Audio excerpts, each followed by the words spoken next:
estos.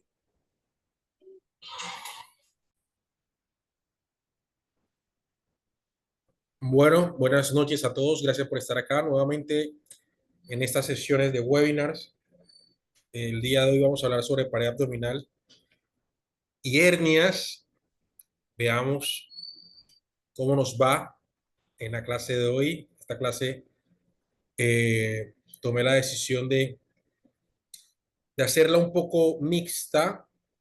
Vamos a ver un montón de imágenes, de contextos, bastantes textos también, pero traté de hacerlo un montón más dinámica de lo que habitualmente la hago, aprovechando que aquí en el panel el día de hoy estamos acompañados del doctor Nayib Zurita y en la audiencia probablemente tendremos muchos cirujanos de pared abdominal y muchos cirujanos generales y radiólogos.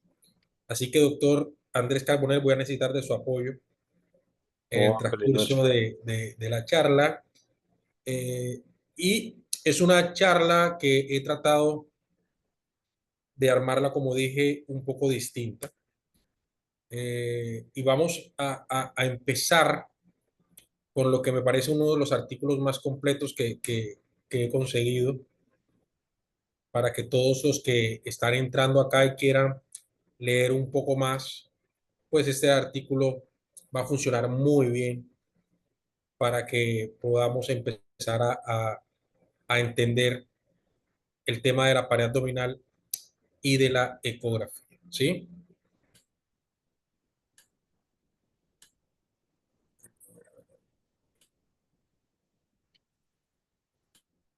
Eso.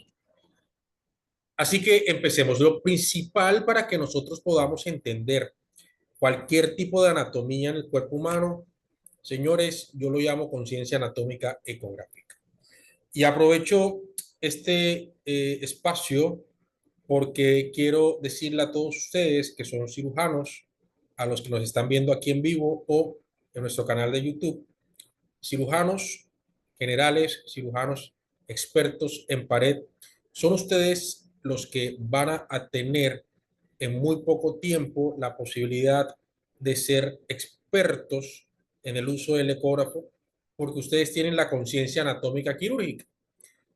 La conciencia anatómica quirúrgica no es más que adquirir esa propiocepción que ustedes tienen mucho más que nosotros los radiólogos para poder entender de alguna forma la anatomía de superficie, hacer semiología y poder tomar decisiones.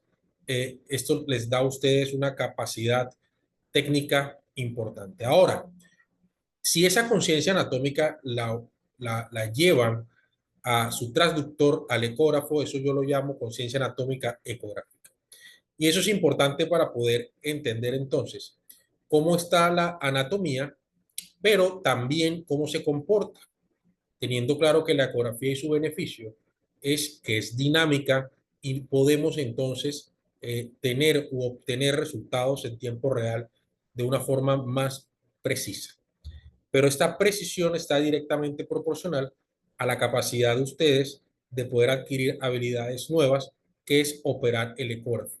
Y la operación del ecógrafo tiene sus fundamentos físicos y sus fundamentos técnicos, que espero vayan a recursos de otros videos que hemos charlado en el transcurso del año y están colgados en nuestro canal. Ahora, si en la práctica clínica diaria se encuentran con frecuencia diversos trastornos que afectan la pared abdominal, efectivamente ustedes que tienen conocimiento clínico son los que van a poder tener en su esquema un montón de diagnósticos diferenciales. Entonces, más que hablar de hernias, vamos a hablar también de lo que son masas en pared abdominal, porque es la forma como nosotros vamos a poder ayudarlos a ustedes los cirujanos, o como también ustedes los cirujanos se van a percatar que a veces lo que ustedes tocan sin tener el ecógrafo en la mano o sin tener ayudas diagnósticas como una tomografía, pueden también olvidar u tener un diagnóstico diferencial errado en algún contexto de algún paciente. Así que es importante poder planificar y poder evaluar previamente a los pacientes con conciencia anatómica ecográfica.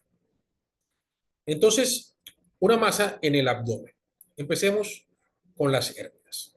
Este tipo de clasificaciones, efectivamente, poco nos interesa en esta clase, pero es importante saber entonces entre las masas y más que todo en lo que vamos a hablar hoy, que son las hernias de paraabdominal, se encuentran entonces esta clasificación y estas definiciones, ¿cierto? Ahora, ¿cómo nosotros podemos analizar según las definiciones o según las características de las hernias? Efectivamente, lo que tenemos que ver es cómo se protruye un saco herniario por medio de la anatomía o atravesando una anatomía, y en este caso, pues efectivamente vemos cómo pasa a los tejidos blandos, producto o anatomía del peritoneo, y en este caso, además, un peritoneo que tenía líquido, ¿no? Por una insuficiencia hepática. Así que fue más evidente el hallazgo. Sin embargo, aquí nosotros podemos ver el defecto por donde ahora no solamente atraviesa líquido, sino por dónde está la hernia. Claro, en este contexto es relativamente fácil, ¿sí? Pero en este otro contexto en donde uno dice, ok, ahora tengo yo que calibrar mi escala de grises para poder entender qué estoy viendo, si realmente es una hernia o no es una hernia, en qué plano anatómico está, si realizo o no la realizo dinámica. Cuando nosotros vemos este tipo de presentaciones en donde vemos fotografías, es lo que realmente, inclusive yo en esta clase, estamos fallando. Creo que es mucho más complejo demostrar porque estamos viendo una fotografía, además en dos dimensiones, sin una dinámica. Sin embargo, en temas académicos está bueno que lo veamos porque podemos entender que estas estructuras se van a identificar en escala de grises. Y no olviden lo que les voy a decir ahora, que lo vamos a repetir a final de esta charla, el estado de la materia. Tener claro el estado de la materia y cómo se comporta el ultrasonido en el estado de la materia nos va a llevar a entender las ecoestructuras. Y las ecoestructuras no es más, entre comillas, las escalas de grises que interpreta entonces una imagen que sea sólida a líquida y sus transiciones. Espero aclararlo más adelante. Aquí podemos ver entonces la transición de las escalas de grises y cómo se ve el defecto en la pared y cómo por medio de ella protruye entonces una lesión. Esta es una hernia paraumbilical. ¿Ok? Ahora, en parte de las clasificaciones están las hernias incisionales. Y en esta no es más que nosotros podamos observar otro saco o algo que protruye por medio de un defecto.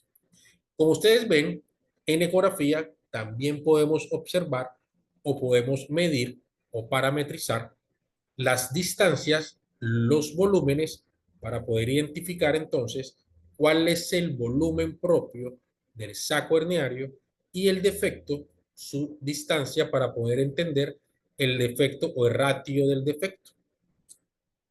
Ahora vamos a poder comprender por dónde protruye esta lesión. Perfecto. Sin embargo, en algunos pacientes también depende del grupo etario o también depende de la situación, podemos sentir una protrusión, recuerden, una masa, una sensación de masa en pacientes con gran diástasis. Esta fue el tema de la clase anterior, así que no vamos a hablar mucho de ello. Sin embargo, es importante que podamos entender que una protrusión por medio de la diástasis y esta sin estar rota puede generar una sensación de posible hernia. Lo ideal que al tener un ecógrafo es que podemos verlo en tiempo real.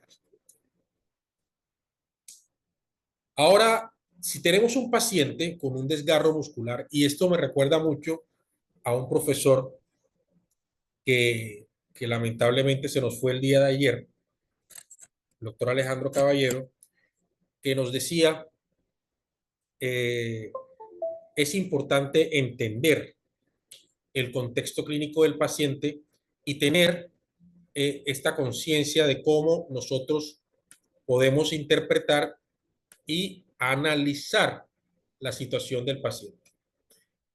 Y me acuerdo mucho, estábamos en un hospital que ahora no existe, que era el seguro, viendo un paciente con un dolor en tórax y abdomen, y ninguno de nosotros entendíamos qué tenía el paciente. Y bueno, en conclusión tenía un desgarro muscular porque el paciente tenía mucha tos. Y ese signo a mí nunca se me olvidó. Ahora, de casualidad viene esta clase y hablamos de desgarros musculares. Resulta que los desgarros musculares nos pueden generar una sensación de masa que al contraerse o al ejercer presión, la elasticidad cambia y esta elasticidad cambia puede generar una sensación de que puede ser una hernia. Y más que todo si está en los rectos abdominales hacia línea media. ¿Perfecto? Entonces es importante siempre tener en mente posibles desgarros musculares. Pero además, estos desgarros musculares, como le ve en la imagen, existe también la posibilidad en cirugía plásticas cosméticas de contorno corporal, algo que se llama fat grafting. Muchos pacientes le inyectan grasa intramuscular y va a generar una imagen parecida a esta y una imagen en donde además parece una necrosis grasa, ¿sí? Intramuscular. Y esta necrosis grasa intramuscular, si bien se encapsula, también puede generar una sensación de movimiento, ¿sí? O de desplazamiento al tacto.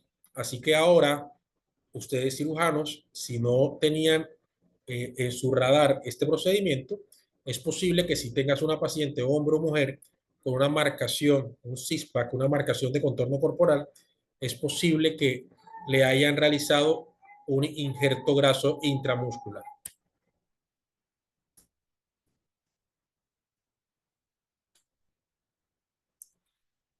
Este es un caso importante y muchos cirujanos y radiólogos lo olvidamos. ¿Ok?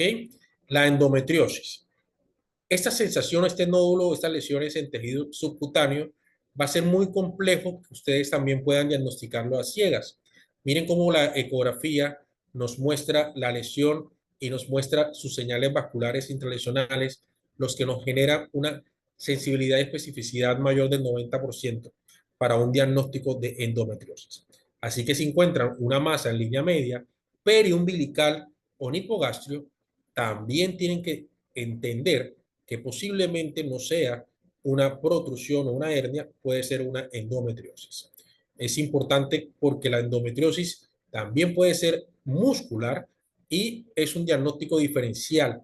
Miren cómo se parece mucho a la diapositiva del desgarro, un diagnóstico diferencial de lesiones intramusculares. Así que es importante tener conciencia anatómica ecográfica y no olviden lo que hablamos en uno de los webinars que se llama el lenguaje del traductor.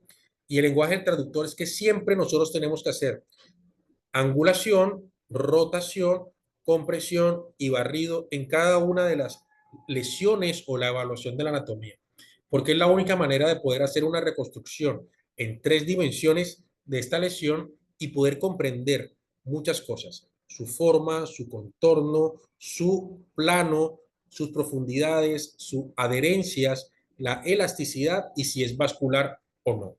Recuerden siempre realizar ecografía multimodal. ¿Qué significa? En modo B, que es blanco y negro, modo color, modo power angio, modo espectral y si tienen elastografía, también utilizar la elastografía en cada uno de su barrio. Perfecto. Ahora, los tumores y malformaciones. Miren estas anomalías vasculares y todo lo que estoy hablando yo aquí ahora, creo que está mucho más eh, dirigido a los colegas radiólogos que aquí estén, porque todo esto es lo que la mayoría de los cirujanos generales y de aparato abdominal piensan cuando ven una masa abdominal y que nosotros tal vez obviamos o no lo sugerimos. Así que es importante también entender que están los tumores y las malformaciones y que hay benignos y malignos, ¿ok? Y cada uno de ellos tienen unas características ecográficas, unas características con Doppler importantes, a las cuales los invito a que después vayan y hagan una inmersión en este tipo de lesiones. Miren, y esto que es mucho más común, que son los lipomas. Pero además de los lipomas, creo que estamos en la generación de que se hacen muchas cirugías plásticas. Así que además de los lipomas, está muy bueno que tengan en su conciencia anatómica, ecográfica, un diagnóstico diferencial, que son las fibrosis posquirúrgicas o las huellas estéticas. Muchos pacientes con procedimientos de contorno corporal e inclusive cirugías como la abdominoplastía, cirugía como la cesárea o cicatrices antiguas pueden generar alrededor de ellas fibrosis o lesiones en tejido celular subcutáneo que además pueden ser como un iceberg, ¿sí? Las cicatrices son muy delgadas, son muy limpias, pero sus cicatrices en tejido celular subcutáneo son más gruesas y son difíciles de diferenciar. Pero esto es un diagnóstico diferencial importante entre una cicatrización o un queloides profundo, un lipoma, una fibrosis y una hernia incisional. Ahí están los tumores de pared abdominal. Este es un tumor desmoide, por ejemplo. Vemos y que tienen unas características muy directas en donde un radiólogo experto puede hacer un diagnóstico por ecografía. En esta clase es simplemente poder tener claro de que este tumor desmoide, que además tiene una cápsula, también tiene una elasticidad importante y que para muchos pueden sugerir posiblemente una hernia. Ahora, para poder entender todas estas lesiones, vamos a tener que saber sobre la anatomía ecográfica de la pared abdominal. Y esta ecografía, anatomía ecográfica de la pared abdominal, la cual en la clase anterior se empezó a hablar, que fue sobre diastasis, vamos a tener que entenderla en su contorno, ¿sí? Y cefalocaudal, ¿ok? Vamos a poder analizar en tiempo real por ecografía nuestra anatomía. Ahora, ¿qué vamos a ver? Esto es una imagen que la traigo porque es parte también de este artículo, pero habitualmente en el 99% de los lugares donde trabajamos no vamos a tener disponible un ecógrafo que haga una reconstrucción como esta. Sin embargo, la traje porque es la manera como podemos adquirir rápidamente conciencia anatómica ecográfica. Y para ustedes los cirujanos que ven mucha tomografía, vamos a empezar a entender entonces cómo trasladar esa tomografía de pared abdominal hacia la ecografía. Y vamos a hacerlo de forma sencilla. Supraumbilical e infraumbilical. Supraumbilical tenemos línea alba, infraumbilical no hay línea alba. Y supraumbilical hasta el apéndice sifoides vamos a analizar esta línea alba que está en la línea media y por cada lado vamos a tener un recto abdominal más externo. Si el primer músculo que aparece más posterior es el transverso, ¿sí? Después el músculo que enfrenta o cara a cara o besa al recto abdominal es el oblicuo interno y más superior se encuentra el oblicuo externo. La fusión de la fascia del oblicuo externo con el oblicuo interno genera y con el recto abdominal genera lo que es la línea semilunar. La unión de las fascias del recto abdominal, o sea, la fascia anterior y la fascia posterior, esta unión genera la línea alba. ¿Por qué hablo de la unión de las fascias? Porque es importante poder entender dónde se extiende longitud, diámetro anteroposterior y dinámica de los músculos. Eh, Hay algunos músculos que empiezan a perder su continuidad o su adherencia, principalmente los músculos oblicuos, depende de los cambios de presión interna abdominal, depende de los cambios de peso. Hay algunos músculos que pueden ser asimétricos, hay otros músculos que pueden tener más fuerza o más hipertrófico y hay algunas técnicas como la toxina botulínica 3 o 4 semanas antes de realizar reparaciones en donde podemos ver cómo cambia el grosor de los músculos y cómo cambia realmente la tracción de los mismos. Así que es importante que ustedes vean esta panorámica para que vean lo que se analiza en el contorno de la pared abdominal supraumbilical e infraumbilical, teniendo en cuenta que infraumbilical no vamos a encontrar en el 99, 98% de los pacientes línea alba. ¿Ok? Aquí vemos la pared lateral que empieza, que tenemos más externo, oblicuo interno y transverso.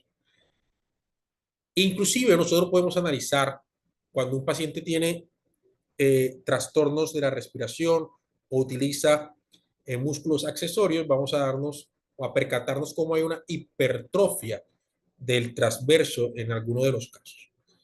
También es importante que ustedes observen cómo los músculos o cómo las fibras tienen su disposición. Miren estas fibras un poco más puntiformes. Estamos en un corte transversal de ese músculo. Y miren cómo estas fibras del oblicuo interno está un poco más longitudinal, un poco más oblicuo en la parte, en la cara más externa, pero en la cara más interna lo estamos viendo indiferenciado. Porque recuerden, y es importante que tengamos conciencia de la disposición y la biomecánica de las fibras para poder entender por dónde puede tener una lesión, un desgarro, una incisión o simplemente una hernia. En ese contexto, entonces, tomé la decisión de no solamente hablar de ecografía y el que quiera buscar, para mí, este grupo es el que mejor estudio ha hecho en el tema de hernias de pared abdominal en tomografía. Así que vayan, búsquenlo, está muy bueno y aquí vamos a hacer un resumen rápido de este paper. Efectivamente, ellos dicen que la tomografía como mapeo de pared abdominal ha cobrado más importancia, pero ha cobrado más importancia simplemente porque es mucho más complejo en un inicio aprender a utilizar el ecógrafo. Sin embargo, la ecografía dinámica es más rápida, es en tiempo real y sin radiación. Entonces, lo que nosotros buscamos es poder entender y comprender por tomografía todo lo que se ha logrado y cómo ustedes y cómo nosotros vamos a poder llevar todo lo que vamos a leer hoy hacia la ecografía para poder diagnosticar, planificar, guiar en la cirugía, controlar resultados, diagnosticar complicaciones y resolver complicaciones de manera rápida. ¿Listo? Ahora veamos un poco el contexto de la tomografía. Así que importante lo que el informe de radiología necesita o lo que el cirujano necesita saber. ¿Ok? Entonces, la ubicación exacta, el tamaño y el número de defectos en la pared abdominal, el estado de la musculatura de la pared abdominal y la relación entre el defecto y el ancho de los músculos rectos. Esto es muy importante porque si nosotros podemos entender cómo está la calidad de este músculo, si hay sarcopenia o no hay sarcopenia, la biomecánica, en el sentido de cómo está su grosor y su longitud, a ellos, los cirujanos, les va a dar mucha información. El volumen del saco herniario en relación al volumen peritoneal total, que eso se llama pérdida de dominio. Vamos a aprenderlo hoy cómo se ve. Este es por el fin de determinar si hay suficiente espacio para reducir todo el contenido herniario hacia la cavidad abdominal sin riesgo de recurrencia o restricción ventilatoria. Esto es importante porque con este dato, con este volumen o la pérdida de dominio, los cirujanos pueden tomar decisiones técnicas e inclusive decidir si ponen o no ponen una malla o decidir qué protocolo o qué tipo de cirugía van a realizar. Esto se los dejo por ahí. Si quieren, tómenle una foto. Esto es importante para los radiólogos que están acá y eso es importante para los cirujanos que están acá, que por favor los radiólogos institucionales tengan una conversación sin ser tan agresivos, tenganos paciencia de cómo ustedes quieren tener este informe. Creo que esto es importante. ¿Listo? Ahora volvamos a ver un poco la anatomía. Perfecto. ¿Sí? Vamos a ver nuestra línea alba a los lados, rectos abdominales, línea semilunar. Vemos cómo está el transverso, oblicuo interno y oblicuo externo. ¿Recuerdan la imagen de la ecografía? Miren cómo el oblicuo externo tiene una estructura de fibras totalmente distintas a los otros músculos, porque realmente la forma o la biomecánica del oblicuo externo tiene dos vientres y tiene una biomecánica de contracción, ¿sí? Externa, y tiene una biomecánica interna de adhesión hacia el oblicuo interno, ¿sí? No sé si me hago entender. Tiene dos vientres en donde hay un movimiento y hay una contracción externa, ¿sí? Y hay una contracción de adhesión interna hacia el oblicuo interno. Eso ya lo hemos verificado con ecografía dinámica y con resonancia dinámica. Hay estudios muy interesantes en donde muestran la biomecánica de muchos músculos y la biomecánica del músculo oblicuo externo es bastante interesante porque es la que tiene más fortaleza y es la que arropa de alguna forma las estructuras y los músculos. Esto es ingeniería pura, pero eso lo hablamos en otro taller. Vamos a ver entonces esta imagen y volvemos a tener las estructuras piel, tejido celular subcutáneo, y en el tejido celular subcutáneo deberíamos analizar siempre Camper y Scarpa porque es importante entender el volumen del tejido celular subcutáneo y cuál es la grasa profunda por debajo de la Scarpa y cuál es la grasa superficial. Aquí además hay una nueva estructura anatómica que le hemos llamado NOAS fat y vamos a ver esa grasa preperitoneal que tiene un contexto metabólico. También un tema para otra charla, pero no lo olviden porque esa grasa es súper importante para poder determinar algún tipo de plan quirúrgico. La clasificación de las hernias de pared abdominal, bueno, ahí están las clasificaciones principalmente. Simplemente hay dos, primaria y secundaria o incisional, y estas son las principales hernias. Ahora veamos un poco de tomografía. ¿Listo? La imagen número 1, vemos ese defecto, vemos cómo protruye, vemos ese anillo importante, y esa es una hernia umbilical con una protrusión de grasa mesentérica, ¿sí? Y esta es la hernia más común. En el slide número 2 o la imagen número 2, vamos a ver una hernia de Spiegel situada en la línea semilunar. ¿Ok? Esta es poco común y frecuentemente incompleta. Está clara, ¿no? Miren cómo protruye por medio de la semilunar. En la número 3 estamos viendo una hernia epigástrica en la línea media por encima del nivel del ombligo. ¿Listo? Y en la número 4 estamos viendo una hernia lumbar inferior. Mírenla acá. Qué bonita, ¿no? Entonces, ¿por qué traigo yo estas imágenes acá? Porque necesito que ustedes empiecen a cambiar la forma como vemos la anatomía y cómo vemos las lesiones. La tomografía nos da una imagen muy característica, pero no nos va a dar mucho contexto dinámico. Ahora, si nosotros vemos por tomografía estas lesiones, ¿será que por ecografía las podemos ver igual? La respuesta es sí. ¿Pero cómo? Todo depende de cómo ustedes aprendan a utilizar el dispositivo médico.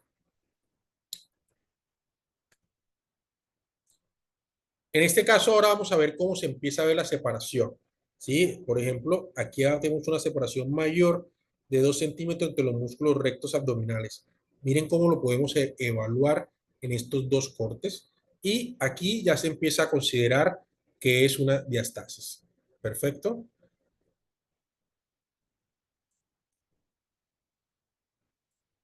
Ahora empecemos a analizar cómo medimos las hernias y este es un dato importante para los cirujanos generales y de pared abdominal que están acá para poder entender cómo nosotros los radiólogos lo deberíamos informar y lo vamos a informar en estos dos cortes, ¿ok? Informamos entonces una medición lateral y una medición cefalocaudal. Eso es importante para que ustedes puedan analizar entonces el volumen para que podamos analizar cuánto volumen de la hernia tenemos expuesta y cómo podemos nosotros ayudar a que ustedes analicen cómo regresar ese volumen a la parte interna del abdomen. ¿Listo? De esta manera nosotros podemos analizar en 3 dimensiones la medición de las hernias. Perfecto. Aquí vemos entonces en este video la protrusión de la hernia y qué nos llama la atención en esta lesión.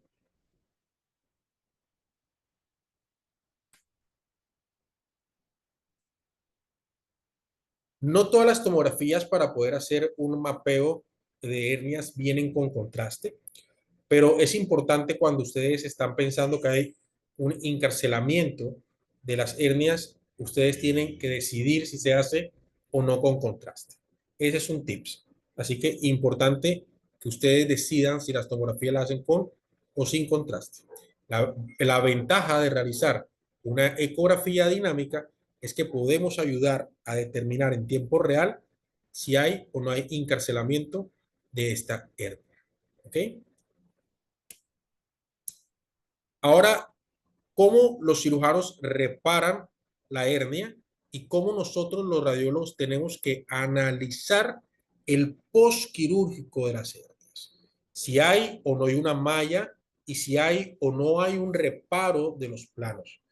Cuando nosotros tenemos conciencia de la cirugía y entendemos los materiales, vamos a poder observar las huellas quirúrgicas. El material quirúrgico colocado allí se va a ver hiperecoico porque en su mayoría es de características sólidas. Recuerden que entre más sólido, más blanca se va a ver la imagen. Y esto es indispensable para poder observar si esta malla está bien colocada, si se movió, si esta malla se infectó, si esta malla se rotó, se separó, se desplazó. Lo podemos ver por ecografía en tiempo real y podemos hacer un seguimiento en el consultorio de los resultados de la lesión. Ahora, nosotros tenemos que analizar, y ustedes los radiólogos los invito a que estudien este tipo de reparaciones como la que están viendo aquí, para poder entender lo que hace el cirujano y poder ayudarlos a poder definir si hay una colección posquirúrgica, si hay un desplazamiento, si hay una pérdida del flujo vascular en la zona, si hay un pinzamiento, si hay una lesión, si hay un desgarro, también puede haber posquirúrgico, y esto va a resolver muchos temas asociados a la experiencia del paciente. ¿Ok? Ahora, por ejemplo, en este caso, eh, vemos en una abdominoplastia de Ramírez, miren la posición del músculo. Y esto muchos radiólogos no lo saben. Hay unas abdominoplastías que hacen un corset anatómico. ¿Qué es eso? Desplazan el oblicuo externo más hacia línea media y cambian las estructuras de la pared abdominal, cambian las estructuras del abdomen y vamos a tener nosotros que entender cómo es el procedimiento, porque este paciente a mediano o largo plazo puede tener una hernia, pero resulta que esta hernia no va a atravesar totalmente la línea semilunar, por ejemplo, porque esta línea semilunar está desaparecida por una transposición quirúrgica del oblicuo externo. ¿Ok? Mira, esta imagen es importante y muchos radiólogos creo que nunca la han visto o no saben que esto lo hacen, y algunos cirujanos que están acá residentes pueden interesar ver cómo se hace un seguimiento. Los que están empezando a utilizar inyecciones de toxina botulínica, esta imagen es importante porque también nos va a dar un contexto de cómo vamos a dosificar. Miren además cómo cambió la posición, ¿sí? Completa de las estructuras. Teniendo claro que el corte o el nivel del corte no es el mismo. Y eso lo podemos ver de cómo está ubicado el riñón y cómo se ve el hígado y en el otro corte no. Porque no, también se ve hermoso el cambio de la grasa, así que tienen que darse cuenta o percatarse que no estamos en la misma altura. Sin embargo, si hay un cambio de grosor, pero si esto fuera un estudio, si yo fuera un editor o un auditor de este estudio, pudiese decir que no estamos en el mismo plano. Pero evidentemente si hay una disminución del grosor muscular por la inyección de la toxina, y esto es importante porque es un tratamiento o un pretratamiento no invasivo y la idea de esto es que se adelgace y mejore la elongación de los músculos para los procedimientos quirúrgicos. Muy bien, vamos a ver de algunas complicaciones, por ejemplo, como la fístula enteroatmosférica. Es importante que entendamos cómo se ve por tomografía para que nosotros ahora por ecografía podamos evaluar y entender las estructuras. No olviden, ¿sí? Las estructuras, el estado de la materia. ¿Ok?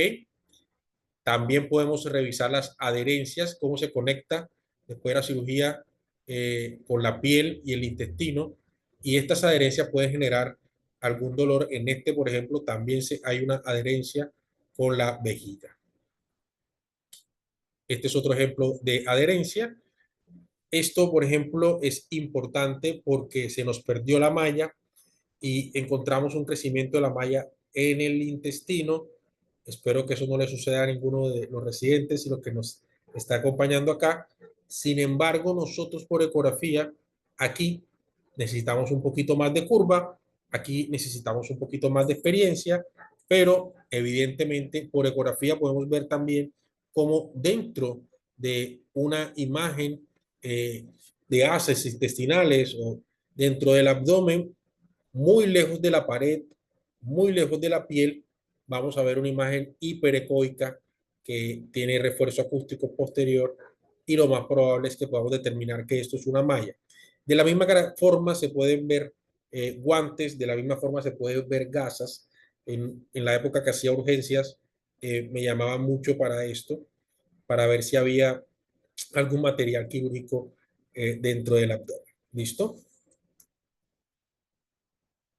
Esta imagen es interesante y la traje porque vamos a ver algunas fístulas y colecciones líquidas alrededor de un procedimiento quirúrgico. Esto puede ser infección o puede ser asociado al mismo procedimiento, pero nosotros podemos evaluarlo por ecografía. Estas mismas imágenes, vamos a ver edema parietal, vamos a ver cómo cambia la elasticidad, la compresión, vamos a ver el estado de la materia, si hay o no hay una colección alrededor de la malla, y esto nosotros podemos inclusive drenarlo en tiempo real y poder mandar a hacer estudios. Miren una infección de una malla, cómo se ve el edema parietal, los cambios de la grasa. Mira ya la extensión de la pared abdominal. Y vuelvo y repito, esto por ecografía podemos ver no solamente la extensión, sino el volumen en 3 dimensiones y podemos generar o realizar drenajes percutáneos.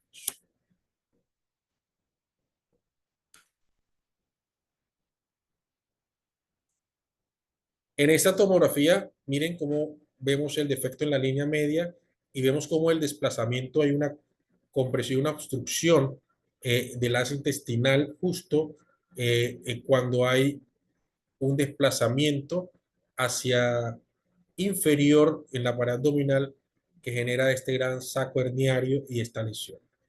Eso es importante que nosotros lo tengamos presente y los radiólogos lo tengan presente porque aquí cambia bastante la decisión quirúrgica. Este es otro caso de un saco herniario que contiene intestino delgado y grueso y parte del hígado, estómago y páncreas. ¿Sí? Genial esta imagen. Esta ya la vimos. Ahora vamos a ir, estamos en la mitad de la charla. Vamos a ir a temas técnicos que quiero que se queden o que vayan a revisar a los textos o a los artículos. ¿Listo?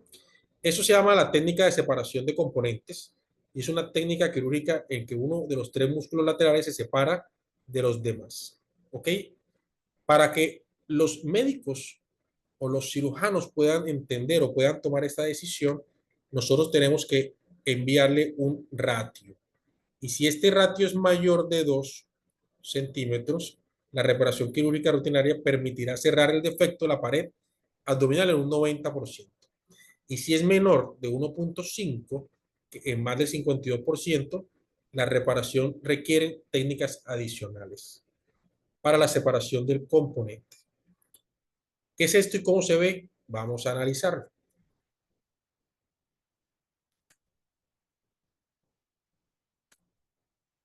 Esta es la fórmula para poder entregarle a los cirujanos la relación recto-defecto. ¿Ok? Y esto es importante poder tenerlo claro. No sé, tendríamos que ahora finalizar preguntarle al doctor Nayib y a otros cirujanos que estén acá. No sé si esto lo piden, no sé si esto es común. Sé que muchos radiólogos no lo sabemos, sé que muchos radiólogos no lo presentamos, pero creo que es una fórmula bastante interesante para poder tomar decisiones.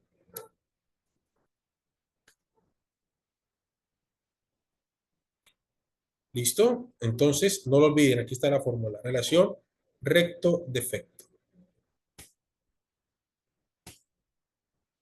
Ahora vamos con una fórmula que se llama la pérdida de dominio. Pues la pérdida de dominio es un índice que describe la cantidad de contenido peritoneal presente en el saco herniario. ¿Ok? Y es sencillo. Es volumen A, volumen B del saco herniario. Si que no sabe sacar el volumen, son 3 diámetros por 0,52. Hay que hacer primero eso para poder terminar haciendo esta fórmula de pérdida de dominio. Esta fórmula de pérdida de dominio nos representa en un porcentaje y este porcentaje, si nosotros le informamos a los cirujanos, ellos van a poder saber qué decisión tomar para reparar este defecto. ¿Listo?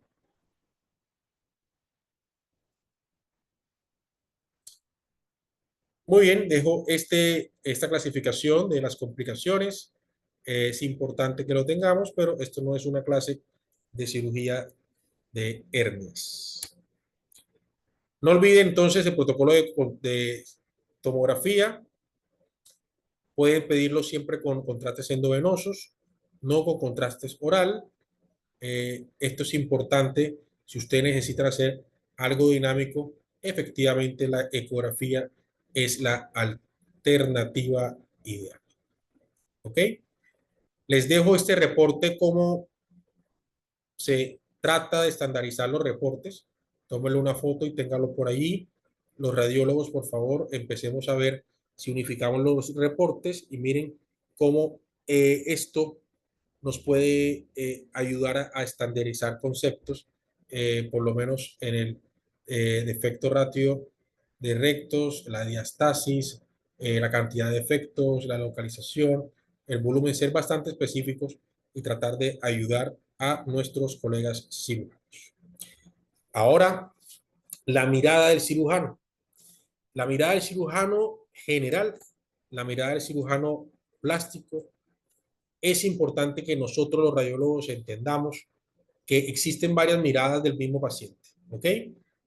¿Dónde están las líneas? ¿Dónde están las sombras? ¿Dónde están las luces? Para cirugía de contorno corporal es importante las luces y las sombras. Llámense sombras las depresiones en el tejido y llámense las luces las proyecciones del tejido. Entonces, ¿cuáles son las sombras aquí? Línea alba, línea semilunar, eh, todo lo que divide o lo que marca el paciente en el pared abdominal por donde tal vez pueda protruir una hernia. Entonces miren cómo la mirada estética y la mirada quirúrgica o anatómica puede ayudarnos a realizar entonces un mapeo de pared abdominal de forma adecuada y dividir entonces nuestro abdomen en supraumbilical e infraumbilical. ¿Ok? Ahora, supraumbilical, por debajo de la apéndice sifoides, vamos a hacer siempre nuestro estudio cefalocaudal y principalmente ver nuestra línea media y analizar siempre, ahora que vamos a analizar, línea alba, tejido celular subcutáneo, camper y escarpa, miren cómo se ve esta línea en el tejido celular subcutáneo. Vemos recto abdominal, fascia anterior, fascia posterior, línea alba. Ahora que vamos a ver, vamos a recordar entonces si hay lipomas, si hay fibrosis, si hay unas masas, si hay lesiones en pared abdominal, tejido celular subcutáneo, si le hicieron cirugía anterior. Miren esta grasa que está preperitoneal, es la que yo llamo grasa de Noah. Miren que el paciente tiene un buen estado físico y aún así tiene una grasa bastante importante preperitoneal. Entonces, el abdomen lo dividimos en supraumbilical, infraumbilical y empezamos en línea media para poder entender las estructuras. Aquí repito entonces, piel, tejido celular subcutáneo, camper y escarpa, esto es grasa profunda, grasa superficial, miren cómo se ve muy bien, vemos entonces cómo ese escarpa se adhiere a la fase anterior del recto abdominal, este fascia anterior del recto abdominal, fascia posterior del recto abdominal, se fusionan formando la línea alba. ¿Ok? Vamos a verlo ahora de forma dinámica. Esas estructuras son importantes que las evaluemos y tengamos conciencia. Y en el momento que estamos haciendo ecografía, recuerde, angulación, rotación, barrido, vamos a empezar a ver con nuestros ojos de superficial a profundo y vamos a analizar tejido celular subcutáneo, músculos, fascias, y ahí vamos a ver si hay una disrupción, hay una masa, una lesión, un engrosamiento y entender en tiempo real lo que está pasando en nuestra pared abdominal. Perfecto. Ahora, vamos a ver en la parte lateral de nuestra pared abdominal, miren, a nivel del ombligo, y podemos entonces entender nuestras estructuras. Recto abdominal, ¿sí? Miren cómo vemos en la parte más profunda, transverso, oblicuo interno, oblicuo externo, ¿sí? Muy bien, se ve de forma precisa. Ahora, vamos a analizar longitudinal, transversal, nuestras estructuras de la pared abdominal para poder identificar entonces, primero, línea alba, línea semilunar, músculo recto abdominal, músculo oblicuo externo, oblicuo interno y transverso. Y vemos cómo está el contorno y hay una distancia que nosotros en cirugía plástica la estamos tratando de estandarizar, que es la distancia que hay entre la inserción o la cabeza del oblicuo externo hacia la línea semilunar, ¿cierto?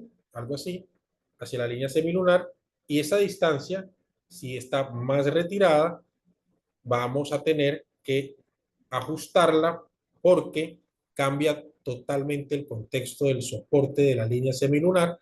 Esto lo estamos diseñando para una abdominoplastía, pero evidentemente para prevenir lesiones como hernias, es importante entender la posición de las estructuras musculares.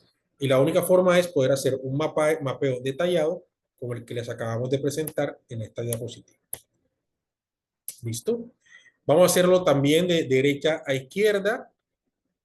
Vamos a dividir nuestro abdomen en supraumbilical, infraumbilical y vamos a ver todos los cuadrantes de forma angular, barrido, rotación y compresión en cada una de sus fases.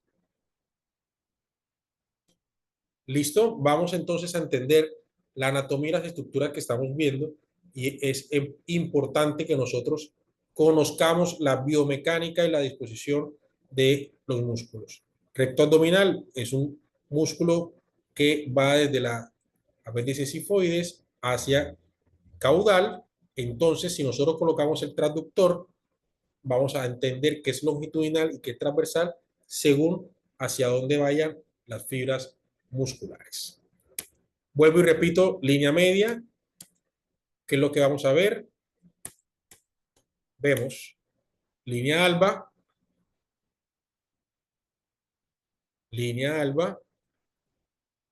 fase anterior y fase posterior del recto abdominal, ¿sí? Peritoneo, es esta línea. Otra panorámica.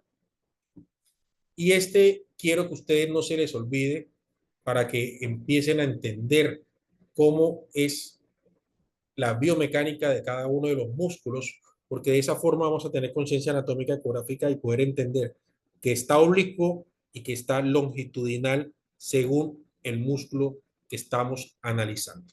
¿Está claro? Muy bien, las metámeras funcionan de forma muy interesante porque genera la posibilidad de que el cuerpo pueda moverse hacia adelante y hacia los lados. Las metámeras para mí son indispensables en analizar su extensión lateral y su grosor, principalmente para hacer liposucción o lipomarcación, pero en cirugía paraabdominal es importante poder entender ese grosor o ese espacio tendinoso de las intersecciones, porque probablemente por allí pueda que generen una pequeña hernia incisional si se hace un trocar o si se inserta un trocar en algunas de esas tendones, puede ser que pueda generar a corto o mediano plazo una hernia incisional que no se ha previsto. Vuelvo y repito, cefalocaudal, supraumbilical, línea media, eso es lo primero que tenemos que hacer en la evaluación o el mapeo de la ecografía y poder entender los planos. Tejido celular subcutáneo, que se divide en grasa superficial, grasa profunda, por medio de la línea, por medio del camper y escarpa, y vamos a empezar a analizar las estructuras. ¿Ok? Vámonos lateral, derecho e izquierdo, y vamos a buscar la línea semilunar, el músculo oblicuo externo, oblicuo interno y transverso. Entonces, para terminar y poder entender, la conciencia anatómica ecográfica depende del estado de la materia. Entonces, el estado de la materia es sólido, líquido y gaseoso. Y sus transiciones.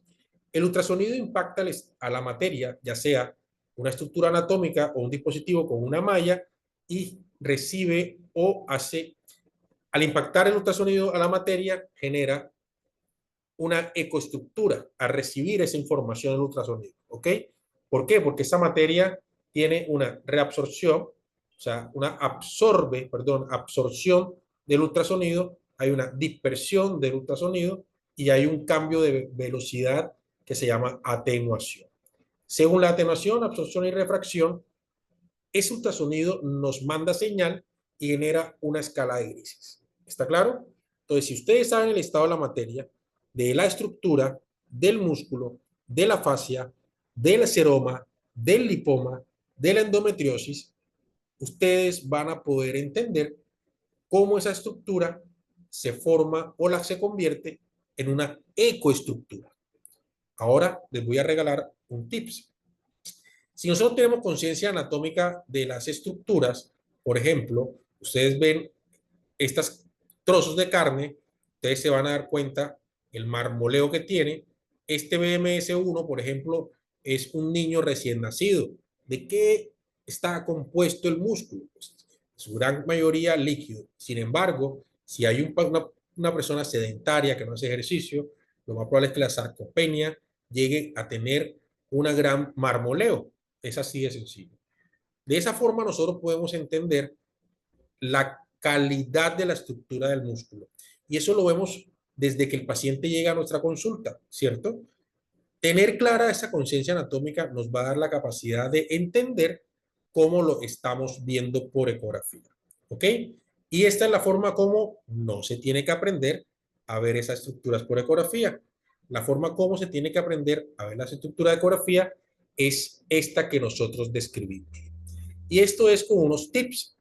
Isoecogénico no es más que una estructura, una escala de gris 0.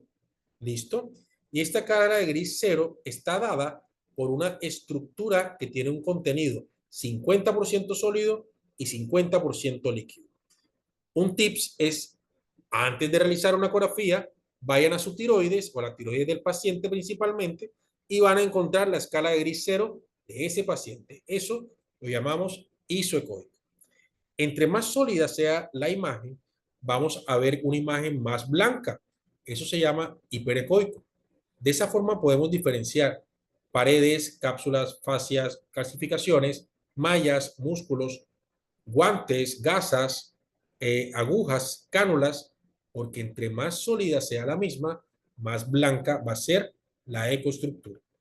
En cambio, entre más líquida sea la anatomía, la estructura o el dispositivo, más oscura se va a volver la ecoestructura.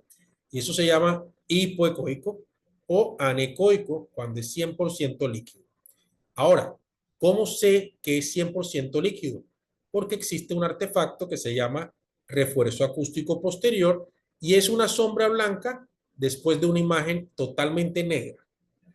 Y del lado opuesto, una imagen totalmente blanca, brillante, con una sombra acústica posterior, o sea, una sombra negra, estamos frente a una imagen 100% sólida. ¿Está claro? Ahora, si nosotros tenemos clara el estado de la materia, conciencia anatómica ecográfica, clasificaciones de las masas de la pared abdominal, clasificaciones de las hernias y hacemos ecografía dinámica, vamos a entender rápidamente lo que estamos observando por ecografía. Así que es importante que nosotros empecemos a tener la capacidad de realizar ecografías dinámicas en tiempo real y aprender a utilizar el dispositivo. Ya existen dispositivos, además, con inteligencia artificial que nos ayuda a resolver las dudas de las estructuras anatómicas y poder comprender entonces cómo funciona la ecografía en tiempo real para la evaluación de los pacientes.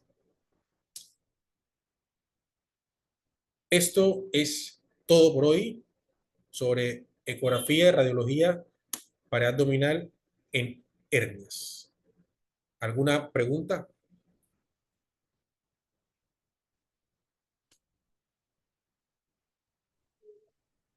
¿Cómo vas? Creo que estuvo bastante amplio el tema.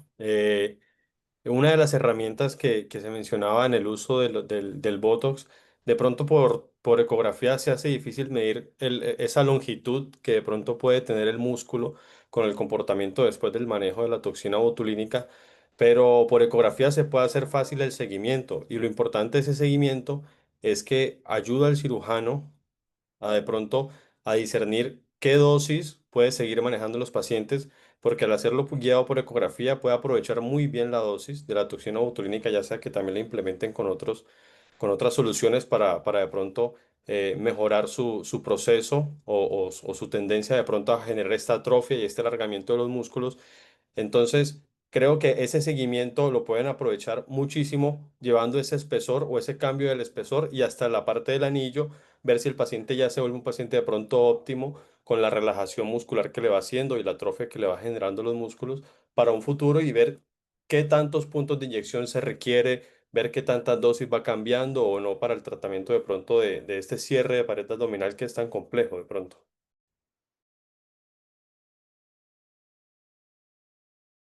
Y definitivamente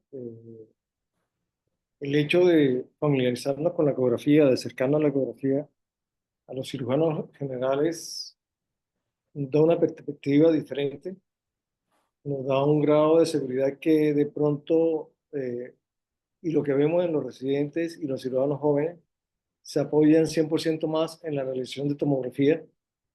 Eh, la tomografía necesita un grado de experticia también de cómo interpretar y cómo leer, y no todos los centros van a tener una disponibilidad de un estudio ecográfico 24 horas.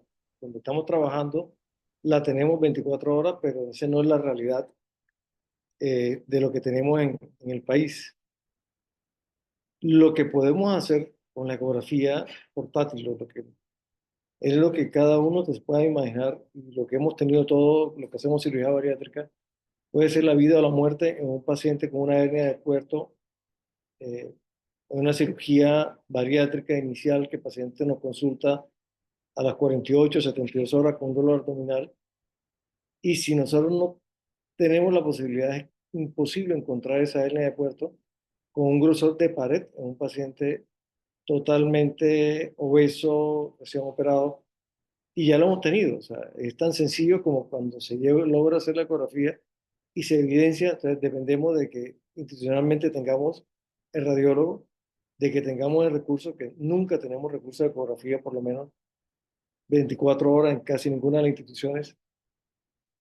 Y actualmente, trabajando como grupo de pared, eh, hemos asociado con la doctora Laura Jaimes y estamos haciendo lo que acaba de comentar Andrés, una paciente con un estudio de pérdida de domicilio, con un caso catastrófico que tuvimos que hizo una necrosis de pared abdominal hace 22 años, fue manejada por mí, quedó prácticamente sin fascia, después de un procedimiento ginecológico, presentó posteriormente obesidad, la ventración se incrementó y le hicimos cirugía bariátrica, bajó y sin embargo esa retracción de esos rectos abdominales en 22 años le pasó factura.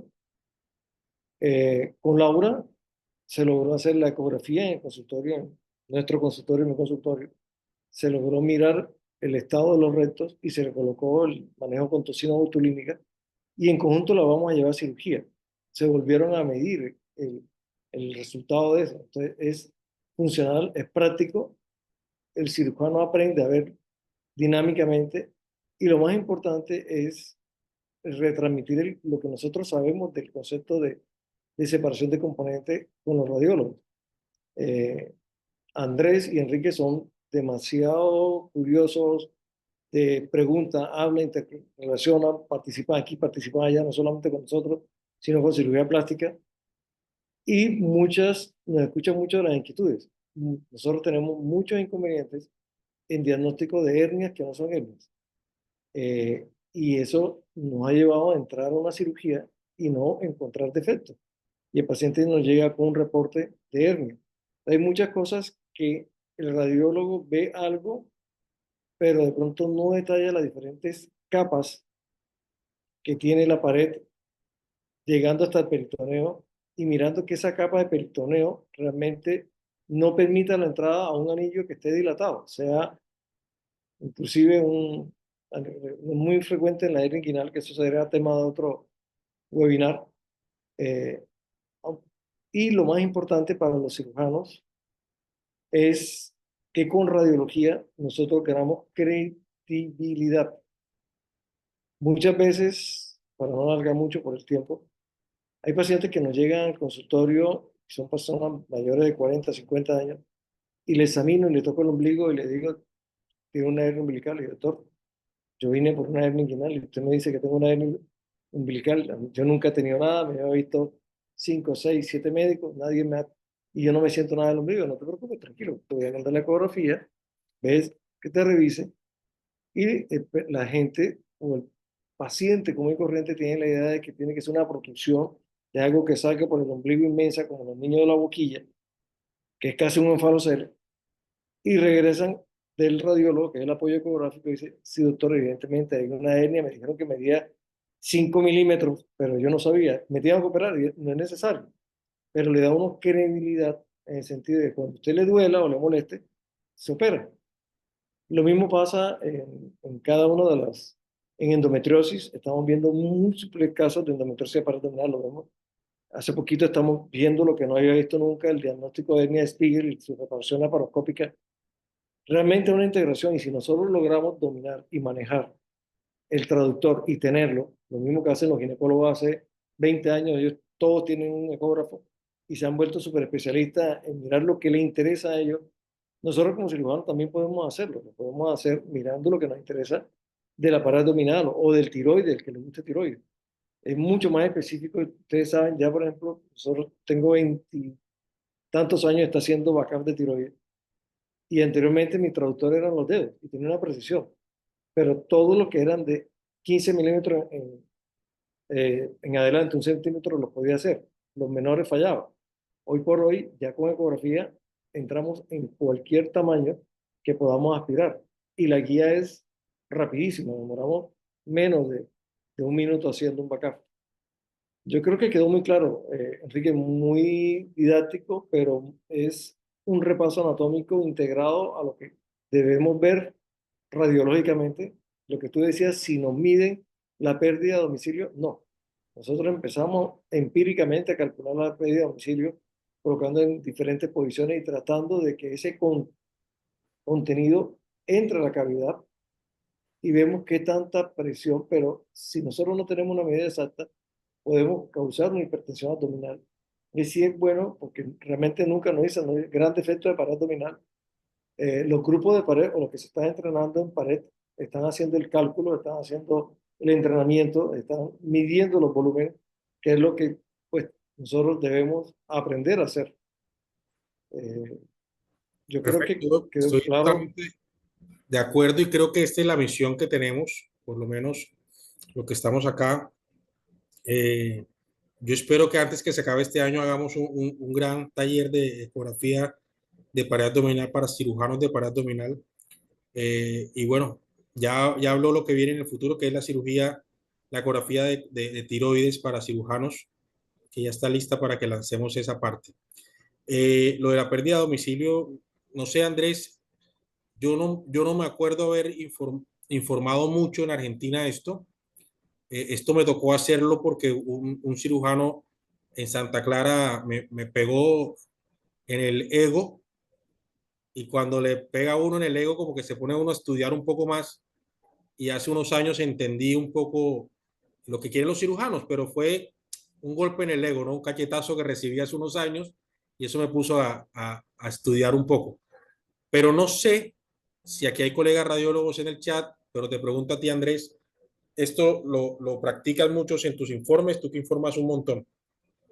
Sí, sí, se informa. Tuve la fortuna de cuando estuve en Argentina, estudié en una institución que es el Hospital de Trauma y Emergencias, que era conjunto, no sé si acá en Colombia se escuchó mucho el programa Pérdida de Peso, Cuestión de Peso, que allá en Argentina era muy famoso, eran todos pacientes con índices de masa corporal arriba de los 40, podría empezar fácilmente 180, 200, 220, 300 kilos, y esto hacía parte de un programa de Cormillot. Entonces Cormillot en conjunto con un cirujano que era el doctor Caíña manejaban un programa que es Cuestión de Peso, y todos esos pacientes se atendían ahí en Malvinas, en el hospital de trauma.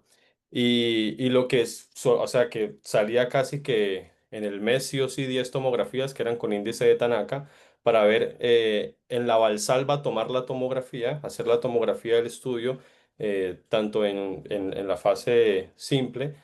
Solía a veces dársele contraste oral o no, dependiendo si se intuía o no signos oclusivos o pseudoclusivos de pronto del defecto de pared. Pero sí, lo que se medía era el volumen del diafragma, la parte púbica, no incluyendo la parte del cuerpo vertebral, y hasta una línea imaginaria del defecto, ver ese volumen y hacer una regla de 3 respecto al volumen que tenía protruido de las dimensiones imaginarias de ese anillo, porque generalmente, obviamente, cuando se piden estas pérdidas de domicilio son defectos herniarios 7 centímetros, 5, 8, 9, son volúmenes grandes, por lo que se busca es ver esto, si el volumen que está por fuera tiene mayor de un 20, un 25% de la cavidad abdominal para poder ver cómo se va a abordar ese paciente. Así que sí, sí se solía hacer este tipo de estudios. Hay una pregunta en el chat, pregunta yo creo que es interesante, no sé si hay cirujanos plásticos.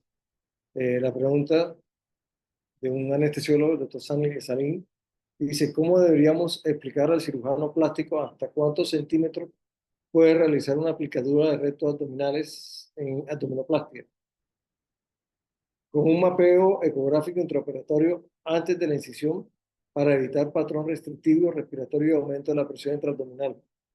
Realmente, pues no somos cirujanos plásticos, nosotros hacemos mucha aplicatura, tanto laparoscópica como en pacientes abiertos. Afortunadamente, los regímenes de seguridad social lo permiten y nos las envían, no con fines estéticos, y simplemente la aplicatura que hacemos nosotros es unir los bordes de los rectos abdominales. Yo entiendo la pregunta porque definitivamente eh,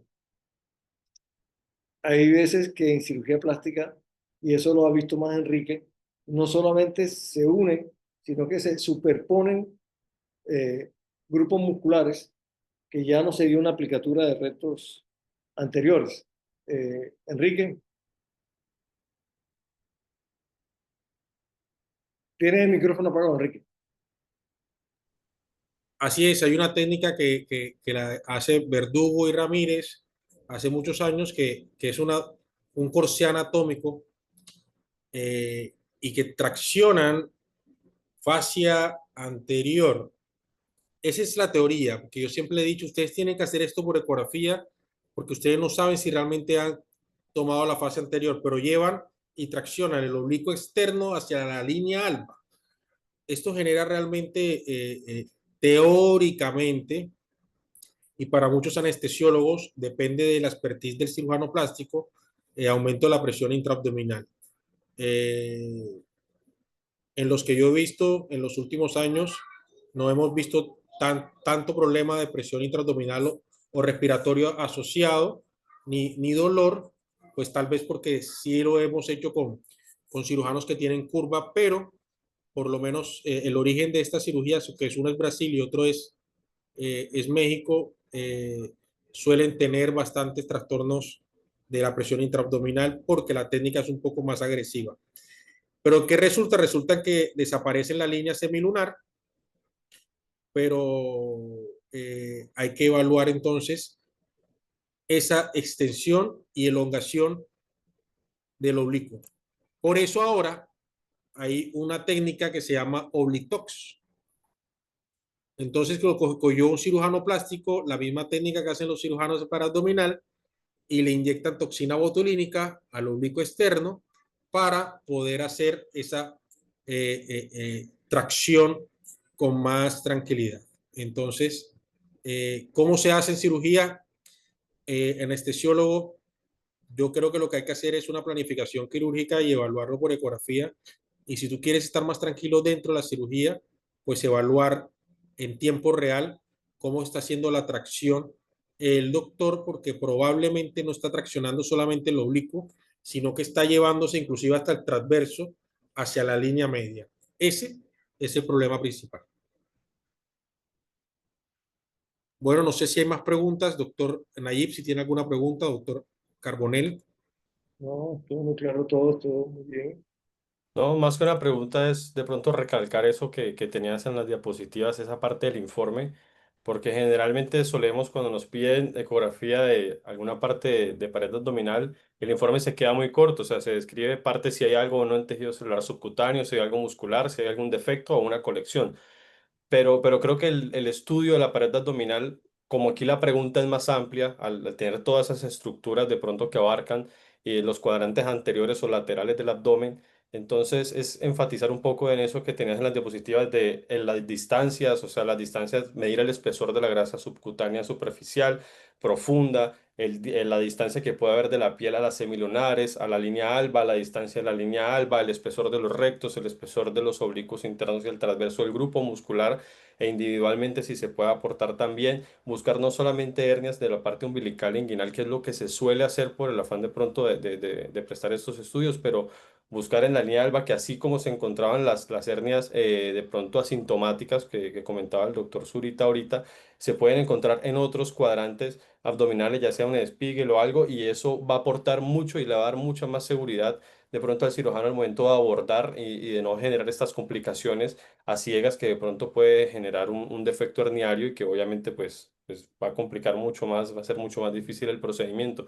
Entonces el aporte de esta información que podemos hacer por ecografía, de todo el detalle anatómico que vimos en la clase de pared abdominal, creo que es importante plasmarlo en un informe y plasmarlo con medidas para hacerlo en un seguimiento un poco más cualitativo, cuantitativo de esa parte.